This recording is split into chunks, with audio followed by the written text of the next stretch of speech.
As a senior, I felt like I could give a guide on how to not fall into the masses and escape high school unscathed, so here you go. I'm gonna be going in chronological order, and I'm speaking from personal experience. If you were one of those super popular kids, then our tips are probably very different. Or if you were someone who thought teasing and laughing at others was a contribution to society, then in that case, you're a lame. Touch grass. Freshman year, imagine this, right? You're coming into the final arc of your childhood. The building that's either gonna make or break you into adulthood.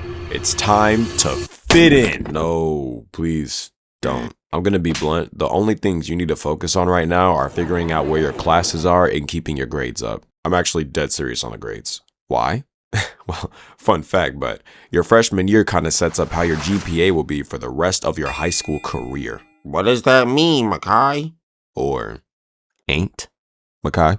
Okay, let's say you choose to be a cool kid and you fail all of your classes by racking up C's and D's. Take a look at that GPA and get happy with it because congratulations, you now have to work for 4 years to get it up from a 1.3 to a 2.5. You've essentially just jumped off a cliff with no parachute. Willingly.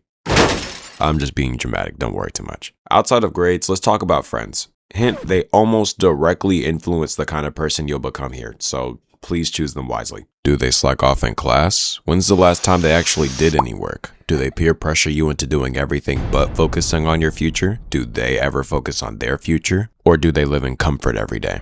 Makai, these are freshmen. No freshmen are thinking about this stuff. Shoot, that's how the problem starts. I'll educate the youngins if I have to. Yeah, but no one's asking you to do that. Well, there is something to focus on.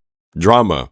Because people hate peace in high school. Stay far away from drama. If you notice friend groups that tell secrets to each other in private but act buddy-buddy in person, drop them. They could be talking about you. And who knows, if you choose to befriend a gossiper, then what's to say they aren't spreading rumors? False ones. Truly draining stuff. P.S. If you hear rumors, don't run your mouth to others about them. You've just become the drama without being involved in it. And you could be spreading misinformation, which in turn causes people to do what I like to call minding their business, also known as distancing or dropping you completely. Sophomore year, colleges aren't going to be as lenient with you in terms of grades this year, so get serious if you weren't before. Begin researching colleges, getting familiar with potential options you have in mind, and do some extracurriculars.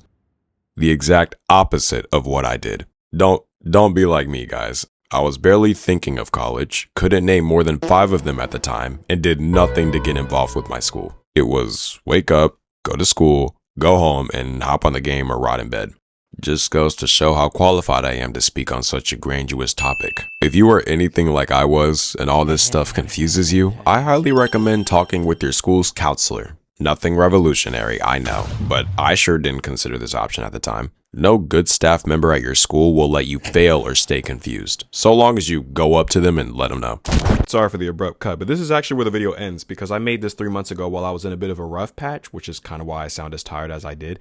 However, an 8-minute video explaining where I've been and how I destroy my mental health over content is going to be coming out in March. It's an animation. It's not a real life video. Don't be worried about jump scares or anything like that. Okay, I'll see you later. Bye. Hint, take care of your mental health or else you'll blow up.